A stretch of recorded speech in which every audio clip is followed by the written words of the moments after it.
Okay, so we're at Mount Rushmore and we're about to watch a light show. Fun. This monument dedicated to the heroes of the West, such as Lewis and Clark and Chief Red Cloud. But commissioned sculptor Gutzon Borglum had a different concept in mind. The sculptor built a model of the presidents to serve as a guide. Every inch on the model represented 1 foot on the mountain. Year after year, Borglum and his crew hung the precious and development of this country, all embodying the spirit of our nation, all advocates of freedom, dignity, and the ideals of American life.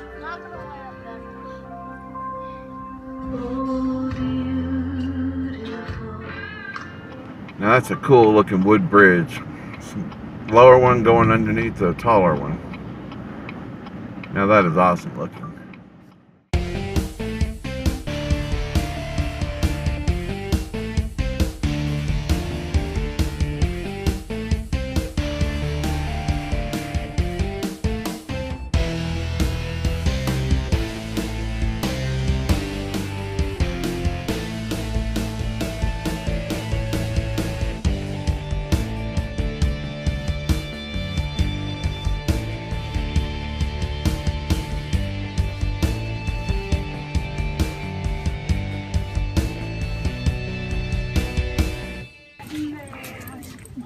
The 28th state admitted to the Union in 1845. Texas?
Rule number 1 of battle strategy, leave your partner behind.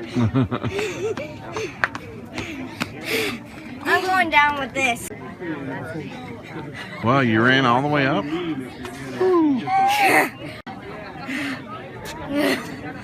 No, I'm videoing a picture. And we've always been that way. You know, when the Revolutionary War, we were fighting those British soldiers in their fine British red regalia with their state-of-the-art weapons. And who were we? We were a bunch of farmers and clerks and merchants. You know, we had our plain old homespun cloth. We had our plain old everyday muskets. They called us Yankee Doodles. They called us pretend soldiers.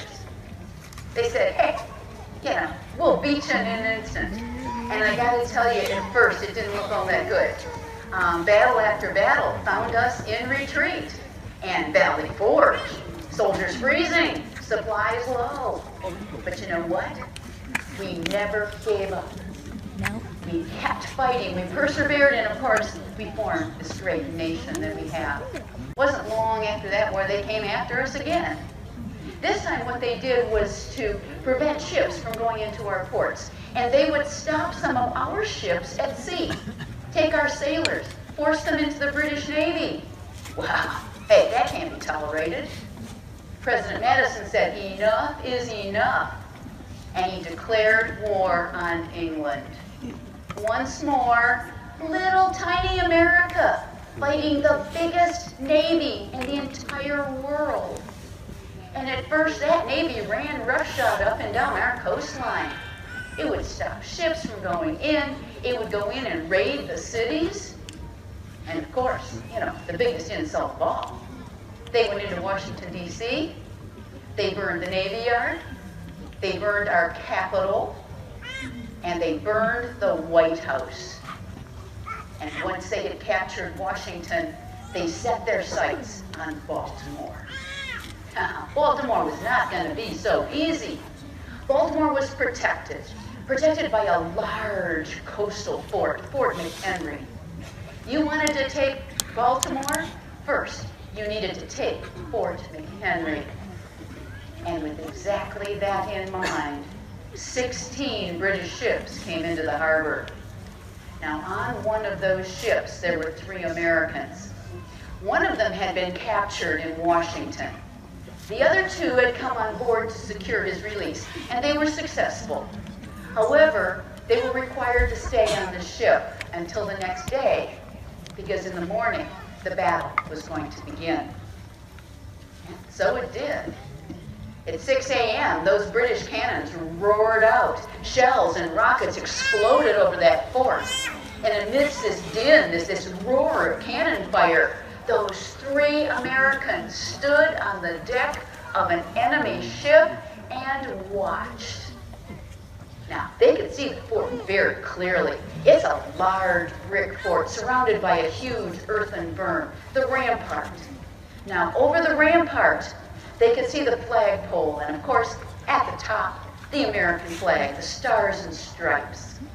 Now, it was the flag they were going to watch, because they knew as long as the stars and stripes kept flying, that the Americans still held that fort.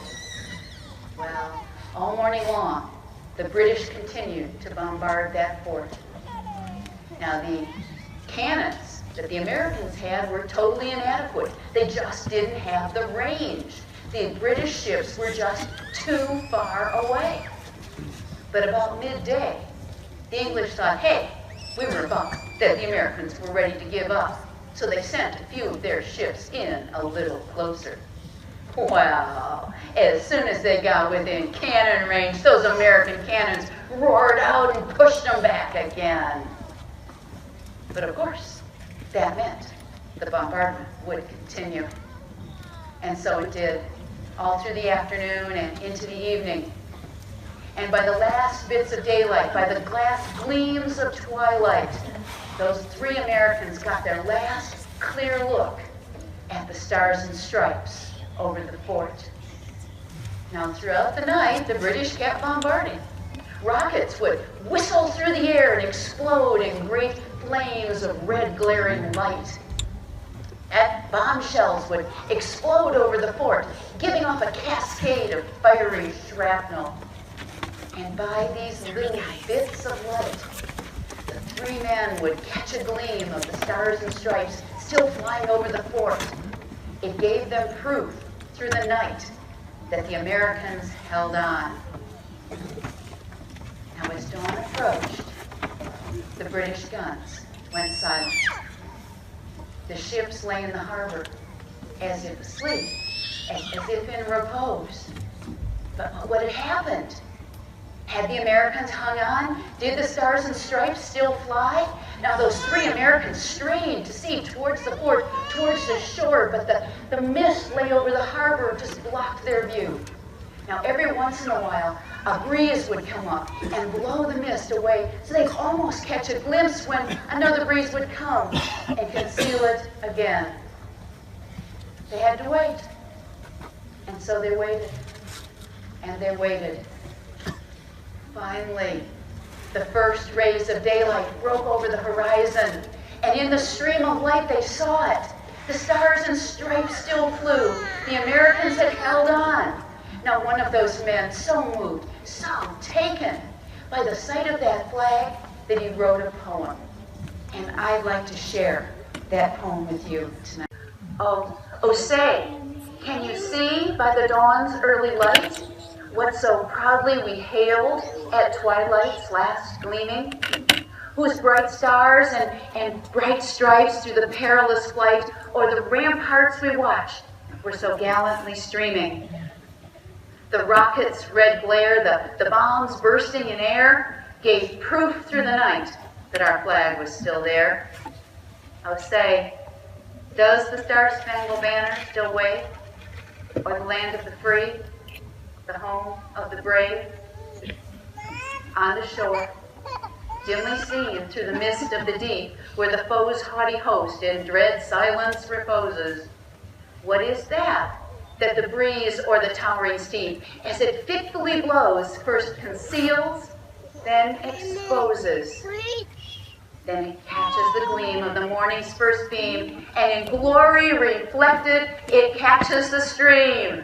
'Tis the Star-Spangled Banner, oh, long may it wave, o'er the land of the free and the home of the brave. Oh, thus be it ever, where free men shall stand between their loved homes and war's desolation.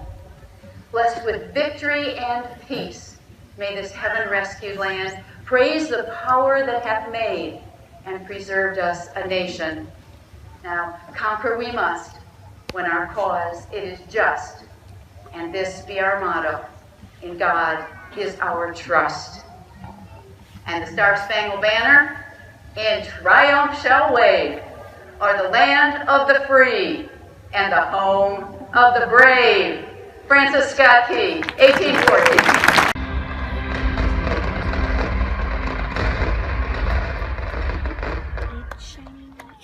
Ladies and gentlemen, please rise and join in singing America's national anthem.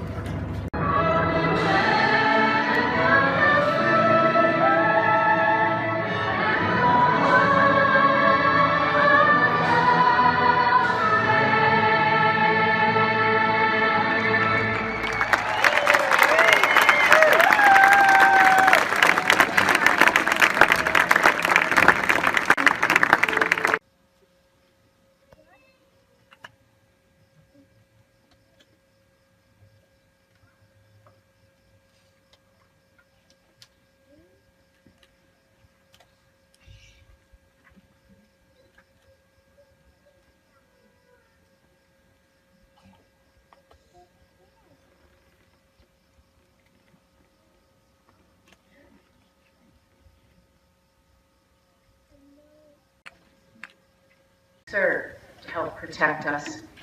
Now most have never had a chance. Would the Army please step forward?